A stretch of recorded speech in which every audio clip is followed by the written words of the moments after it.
हरीश मीणा, आप तो आईपीएस अफसर है ना? हाँ बिल्कुल है सर। धन्यवाद सभापति महोदय, अध्यक्ष महोदय, जो आपने मुझे इस महत्वपूर्ण बिल पे बोलने का मौका दिया।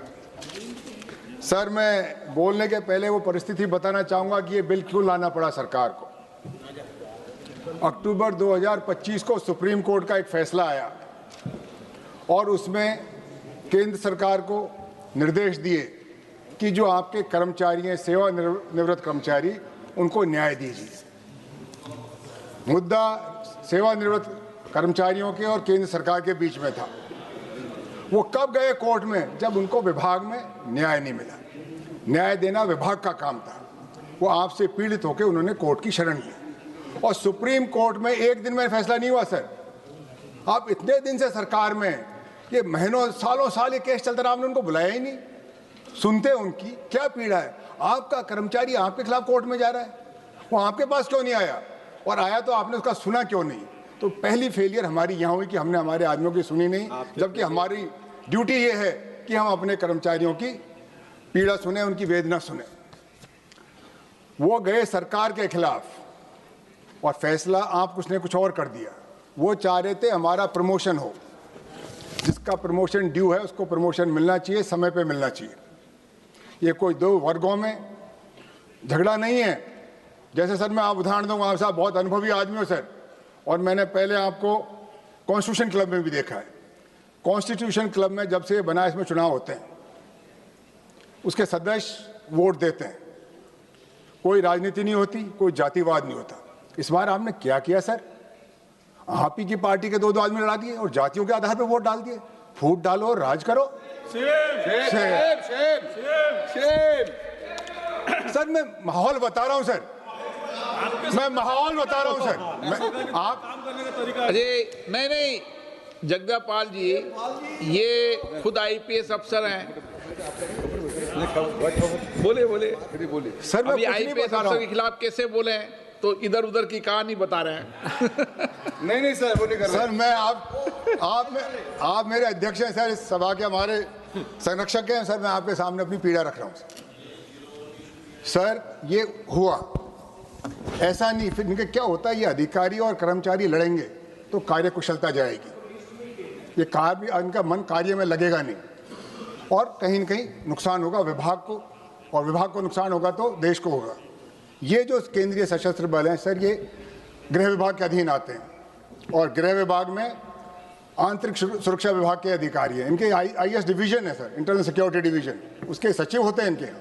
उनको ये पता नहीं था कि इनके अधिकारी और कर्मचारी लड़ रहे हैं सुप्रीम कोर्ट में। इन्होंने बताया नहीं सरकार को, इनकी ड्यूटी नहीं थी ये बताना।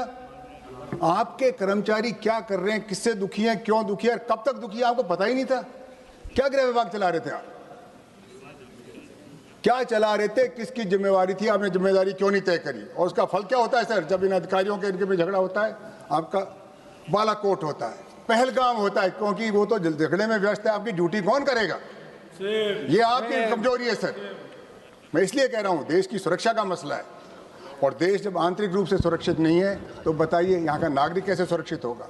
मुझे वो दिन भी याद है सर, कुछ दिन से एक बात हूं, कभी सदन के अंदर स्पीकर के वक्तव्यों पर सवाल नहीं उठाते। उठा नहीं, आपने विश्वास के सर नहीं, मैं ये नहीं कह रहा हूं सर।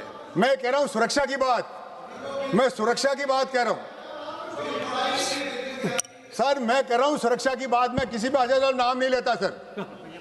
हमारे देश में हर नागरिक सुरक्षित होना चाहिए, हर नागरिक, और सुरक्षा प्रदान करना सरकार की जिम्मेवारी है। ये तो सही है। अब सर बताइए, अगर हर नागरिक की बात छोड़ दिए, अगर क्या सुरक्षित है तो बताइए सुरक्षित कौन है?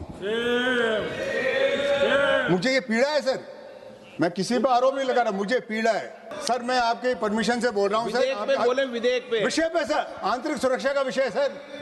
मैं आंतरिक सुरक्षा पे बोल रहा हूं, इससे बड़ी सुरक्षा क्या होगी? विधेयक पे बोले, विधेयक पे। सर मेरी बात बिल्कुल है, अनुराग जी के समझ में नहीं आ रही, मैं इनसे अलग से समझा दूंगा।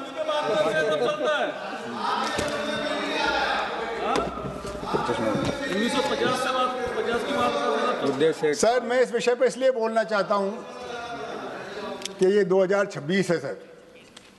मैं सर 50 साल हो गए मुझे इस सेवा में रहते हुए। 76 में आईपीएस में आया था और 26 में आपके साथ, तो लगातार यही काम कर रहा हूं। अनुराग जी, एक दिन भी एक्स नहीं हुआ। मैंने आंतरिक सुरक्षा विभाग में भी काम किया है सर, सीआरपीएफ में भी काम किया है। मैं आईजी पर्स था जो इसको डील करता था इस विषय में। सर आंतरिक विषय पे बोलने दीजिए ना, आंतरिक सुरक्षा पे। आप क्यों पीड़ित हो रहे हैं सर? इसमें आपका नाम नहीं आएगा। आप चेयर को संबोधित करें। सर मैं आपको संबोधित कर रहा हूं सर। अनुराग जी को मैं प्रयास करूंगा आपको समझाने की। सर ये आंतरिक सुरक्षा का विषय है। मैंने एक देश के नागरिक के रूप में देखा है इसको। मैंने प्रधानमंत्री कार्यालय में भी आंतरिक सुरक्षा विभाग देखा है। मैं सुरक्षा सचिव था मनमोहन सिंह जी के कार्यालय में, वहां से भी देखा है। मैं सीआरपीएफ में भी था, इसी विभाग को डील करता था। और मैं पुलिस में डीजी भी रहा हूं और इस सदन का सदस्य हूं। मेरे अनुभव के आधार पर बोल रहा हूं, मैं किसी पर आरोप नहीं लगा रहा हूं। मैं मेरे 50 साल के अनुभव पे कह रहा हूं कि इसमें सुधार की आवश्यकता है। उसमें किसको आपत्ति है? अगर हमारा सुधार, आंतरिक सुरक्षा ठीक होती, अगर संवेदनशीलता होती, तो शायद ये पहलगाम और ये पुलवामा नहीं होता। हम जवाबदेही तय करते। किसकी गलती थी इसमें, किसकी चूक थी और क्यों हुई? मुझे बताइए, आपने एक भी आदमी के खिलाफ कार्रवाई करी? इतनी गंभीर घटना हो गई। आप देखिए कुछ अध्यक्ष महोदय, कुछ समय पहले अपने बंबई में एक आतंकी हमला हुआ था। हमारे संवेदनशील तत्कालीन गृह मंत्री शिवराज पाटिल साहब थे, इस्तीफा दे दिया। महाराष्ट्र के मुख्यमंत्री थे, उन्होंने इस्तीफा दिया नैतिक जिम्मेवारी लेते हुए। पुलवामा में, बालाकोट में किसने ली जिम्मेवारी? मैं इसलिए कह रहा हूं, मैं किसी के आरोप नहीं लगा रहा हूं, जो हुआ जो आपको बता रहा हूं। इस्तीफा दिया था, चलो आपने कपड़े नहीं बदले, बदला क्या? सुरक्षा तो बिगाड़ दी। मैं किसी, थोड़ी शर्म करो। देखो, आप तो अपने बिल पे बोलो, बाकी इधर ध्यान। बिल पे ही बोल रहा हूं सर, बिल पे ही बोल रहा हूं सर। मैं तो सुरक्षा की बात कर रहा हूं। वो सुरक्षा में भी आंतरिक सुरक्षा, इस देश की सुरक्षा, देश के नागरिक की सुरक्षा। सही बोल रहे हो सर। ये इसका झगड़ा होता है जब क्या होता है, जब अधिकारियों और कर्मचारियों में मतभेद होता है, उनका काम में ध्यान नहीं लगता, वो लड़ाई में व्यस्त हो जाता है और कार्यकुशलता घट जाती है, सुरक्षा खतरे में पड़ जाती है। और इसकी बिल की जरूरत क्यों पड़ी, वही तो मैं बता रहा हूं आपको कि ये माननीय सुप्रीम कोर्ट का एक आदेश था जो अक्टूबर 2025 में आया। उसको सरकार, उसके विधेयक लाइए, केंद्रीय सशस्त्र पुलिस बल 2026 आप लेके आए हैं। उद्देश्य कारण, इसका उद्देश्य क्यों बताया आपने? बताइए उद्देश्य क्या जरूरत पड़ी इसकी? ये फोर्स सर ना कांग्रेस ने बनाई ना बीजेपी ने बनाई। सीआरपीएफ 1939 में बनी थी, जब तो ये झगड़े नहीं हुए, जब तो लोकप्रिय सरकार नहीं थी, क्योंकि वो सरकार चलाना जानते थे, अधिकारियों से काम लेना चाहते थे, ड्यूटी बांटते थे, जिम्मेवारी लेते थे। और ये असम राइफल सर, ये तो कौन सी 1800 और कुछ साल की बनी हुई है, जब भी चल रही थी। आज क्या हो गया, हम इस पर चर्चा करें कि एक क्या नौबत आ गई कि हमारे जवान, हमारी व्यवस्था को हम नहीं चला पा रहे। आरोप का नहीं है सर, ये पक्ष और विपक्ष का नहीं है, ये देश की सुरक्षा का, सुरक्षा की जिम्मेदारी भारत के गृह विभाग में, ये मैं कह रहा हूं। उसको हमको चर्चा करनी चाहिए पार्टी से ऊपर उठ के, और जो गलत है गलत कहें, सही को सही कहें। दिक्कत क्या है? सुरक्षा में चूक हुई है। उसके कारण यह है कि आपके अधिकारियों का और कर्मचारियों का सुरक्षा में मन ही नहीं है, वो तो मुकदमे लड़ रहे हैं एक दूसरे के खिलाफ। जो एक दूसरे के घर में मुकदमे लड़ेंगे, वो घर कैसे चलेगा सर?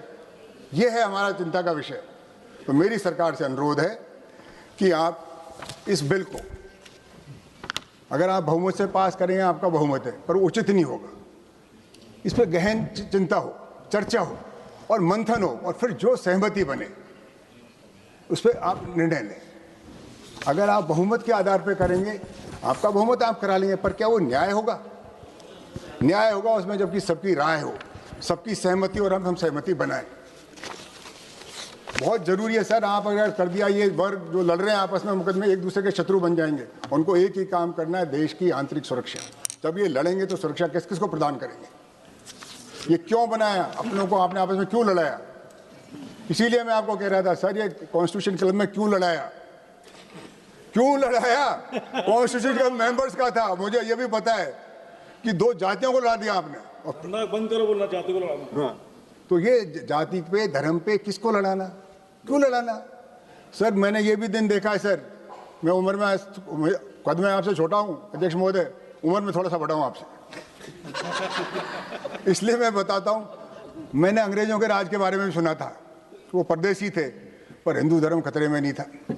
मुगलों के राज के बारे में भी सुना है, हिंदू धर्म खतरे में नहीं। अब कैसा हिंदू धर्म का राज है कि हिंदू धर्म खतरे में पड़ गया? मुझे बताइए, कौन कर रहा है इसको खतरे? कैसी सुरक्षा आपकी बताइए? वो परदेसी लोग थे, यहाँ के नहीं थे जब हम सुरक्षित थे। हरीश जी, इस बात पर धर्मेंद्र जी बड़े खुश हो रहे हैं। नहीं सर, सर मैं तो बिल पे बोल रहा हूँ सर, आंतरिक सुरक्षा पे सर, मैं कुछ नहीं बोल रहा हूँ सर। पटेल भाई, मैं किसी को कुछ नहीं कह रहा हूँ सर। इस देश में, ये देश हमारा है, ये सेना सबकी है, इसमें गजेटेड ऑफिसर भी होंगे, नॉन गजेटेड भी होंगे, सिपाही भी होगा, हेड कांस्टेबल भी होगा, एएसआई भी होगा, इंस्पेक्टर, सब इंस्पेक्टर, जो भी डीजी सब होंगे। सबकी ड्यूटी है और उनसे सबसे काम लेना सरकार का काम है। सबको काम में। मैं तो अर्जुन जी आपके भी पक्ष में हूँ, आप जहाँ भी हो मेरे हो।